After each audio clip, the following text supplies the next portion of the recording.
எனக்கு அன்பான தேவ பிள்ளையே, இந்த காலைவெளியிலே உங்களையும் எங்களையும் நேசிக்கிற தேவனாகி கர்த்தர் சொல்லுகிற காரியம் என்ன? இந்த உலகத்தை நாம் பார்த்து கொண்டிருக்கும் பொழுது எல்லாவற்றை காட்டிலும் கர்த்தருடைய வருகை மிக சமீபம் என்பதை நாம் உணர்ந்திருக்கிறோம்.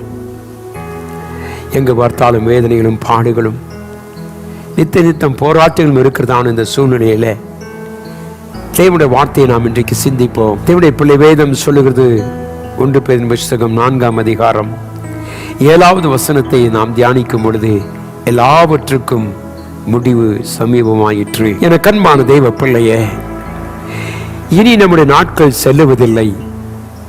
டிவியிலோ மீடியாக்களிலோ மற்ற காரியங்களை பார்க்கும் பொழுது நம்மை அறியாமலே ஒரு பயம் பிடித்திருக்கிறது.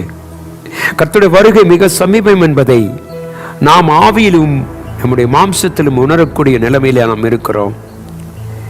எல்லாவற்றுக்கும் முடிவு சமீபமாயிற்று. கிறிஸ்துவின் அதிசீக்கிர வருகையும் உலகத்தின் முடிவையும் அறிந்திருக்கிற நாம் நம்முடைய வாழ்க்கையை சரிபடுத்திக் கொள்வது மிக முக்கியம். நம்முடைய வாழ்க்கையை நாம் சரிபடுத்திக் கொள்ளாவிட்டால் அவருடைய வருகைக்கு நாம் நிற்பது மிக கடினம்.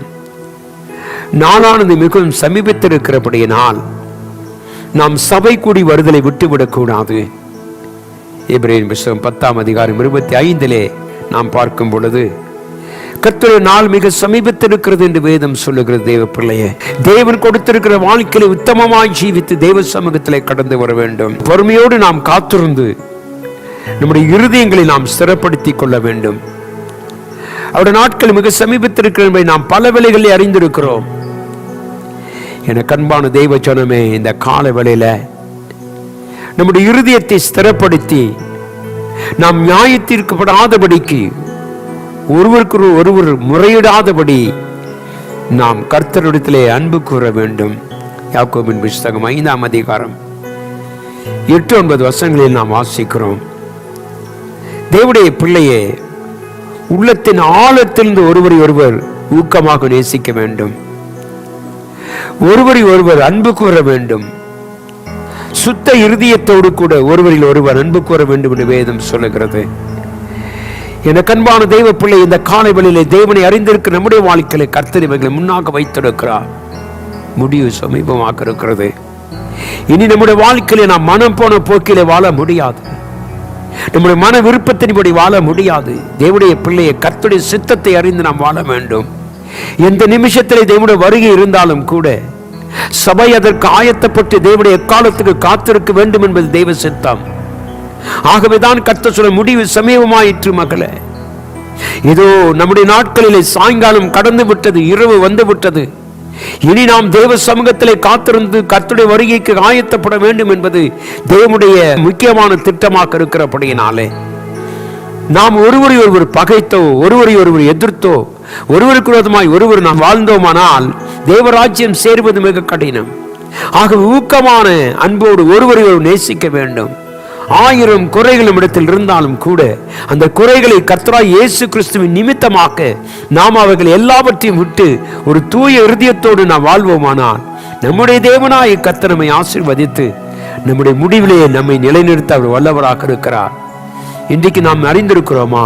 நாம் நிற்கிற உலகம் மிக சீக்கிரத்தில் அழிய போகிறது. நாம் வாழ்ந்து கொண்டிருக்கிற உலகம் ஒரு நாள் நம்மை விட்டு கடந்து போகும் என்பதை நாம் அறிந்திருக்கிறோமானால் அதற்கு முன்பாக கர்த்தர் சொல்லுகிறார், நீங்கள் ஒருவரை ஒரு நேசித்து நீங்கள் ஒருவருக்கு ஒருவர் ஸ்திரப்பட்டு கர்த்தருடைய அன்பை ரிசிவார்க்க வேண்டும் என்று தேவன் எதிர்பார்க்கிறார். இப்படிப்பட்ட நம்பிக்கையோடு தெய்வ பிள்ளையே, கர்த்தருடைய நாள் வருகிறது என்பதை உணர்ந்து நாம் கர்த்தருக்குள் ஜீவிக்க கர்த்தர் உதவி செய்வாராக.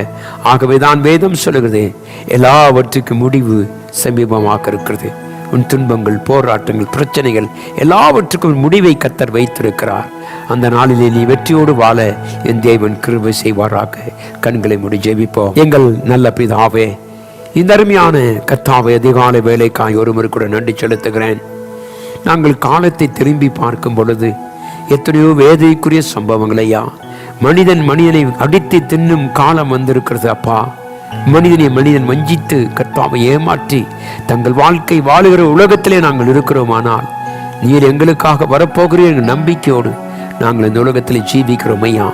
நீரே எங்களை ஆசீர்வதித்து கனப்படுத்தி ஏற்ற காலத்தில் எங்களை ஆண்டவர் உயர்த்தும்படி அவருடைய சமூகத்தில் சேர்த்துக் கொள்ளும்படியா இயேசு கிறிஸ்துவின் வல்லமையுள்ள நாமத்தில் ஜெபிக்கிறேன் எங்கள் அன்பின் நல்ல பிதாவே, ஆமென். தேவன் உங்களோடு கூட இருப்பாராக.